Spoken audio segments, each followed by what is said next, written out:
Hi friends, இன்றைக்கி Pandian store பார்ப்போமா? Pandian store பார்க்குறதுக்கு முன்னாடி சேனலை சப்ஸ்கிரைப் பண்ணிக்கோங்க, லைக் பண்ணிக்கோங்க. என்ன நடக்குதுன்னு பார்த்தீங்கன்னா, மயிலுக்கு கன்சீவ் ஆனது உண்மையாக பொய்யான்னு கேட்குறதுக்காண்டி மீனாட்ட சொல்லி மீனா மூலியமாக ஹாஸ்பிட்டல் போகிறாங்க. ஹாஸ்பிட்டலில் போய் என்ன ஏதுன்னு கேட்போம்னு கூட்டிகிட்டு போய் செக் பண்ணுறாங்க. செக் பண்ணதில் பார்த்தீங்கன்னா சொல்லிட்டாங்க, கன்ஃபார்மாக நீங்கள் மாசமாக தான் இருக்கீங்க அப்படின்னு சொல்லிட்டாங்க. சொன்னோடனே மயில் சந்தோஷம் தாங்க முடியலை, அழுதுகிட்டே இருக்காங்க. அழுகையை நிப்பாட்ட முடியாமல் அழுது மீனா அவங்க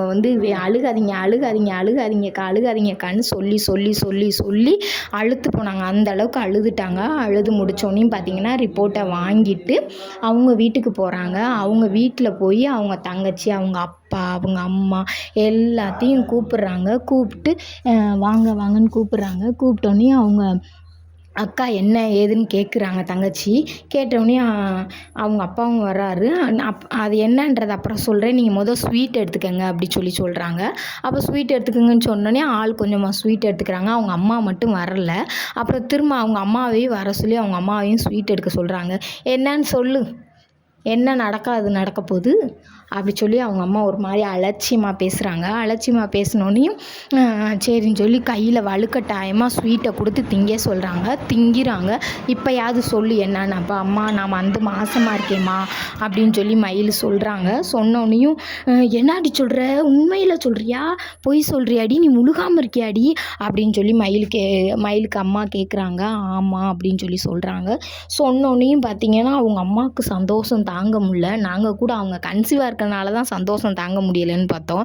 என்னன்னு பார்த்தீங்கன்னா பாண்டியன் ஸ்டோர் வீட்டில் போய் சண்டை போடுறதுக்காண்டி அவங்க ரெடியானாங்க. அப்போ மீனா சொல்லுவாங்க, நீங்கள் எப்போ பார்த்தாலும் பழி வாங்குறதுல தான் ரெடியாக இருக்கீங்களே ஒழிய மயிலக்காவை சேர்த்து வைக்கணுன்ற எண்ணம் உங்களுக்கு துளி கூட இல்லை. நீங்கள் இதை இது பண்ணுங்க, நான் இது பண்ணுறேன், நான் சேர்த்து வைக்கிறேன் அப்படின்னு மீனா வாக்குறுதி கொடுக்குறாங்க. அப்புறம் பார்த்தீங்கன்னா நான் மாமாட்ட பேசிக்கிறேம்மா, பேசினதுக்கப்புறம் நம்ம வீட்டில் என்ன ஏதுன்னு முடிவெடுப்போம்மா அப்படின்னு மயில் சொல்கிறாங்க.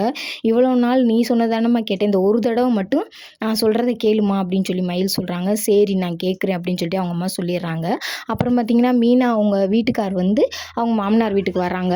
அவங்க வந்தோடனே டீயை போட்டு கொடுக்குறாங்க. டீயை போட்டு கொடுத்தோடனே குடிச்சிக்கிட்டு இருக்கையிலே அப்போ மீனா வீட்டுக்காருக்கு சொல்கிறாரு, அவங்க மாமனார் சொல்கிறாரு, ஜீவா மாமனார் சொல்கிறாரு, ஒரு வீடு வந்திருக்கு, அந்த வீடை நீங்கள் வாங்கிட வேண்டியதானே, எவ்வளோ நாளைக்கு தான் போய் கோட்ரஸில் இருப்பீங்க அப்படி சொல்கிறாங்க.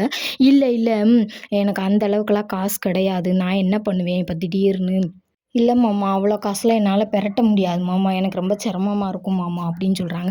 நான் தான் உனக்கு தான் லஞ்சம் வாங்குறதுக்கு சொன்னேன்ல, நீங்கள் லஞ்சத்தை வாங்க வேண்டியதுனா யாரும் செய்யாதையா நீங்கள் செய்கிறீங்க அப்படின்னு சொல்கிறாங்க. பாருங்கள் நல்ல வேலையை பார்த்து விட்றாங்க பாருங்கள், மருமகனையே லஞ்சம் வாங்க சொல்கிறாங்க அவங்க மாமனார்.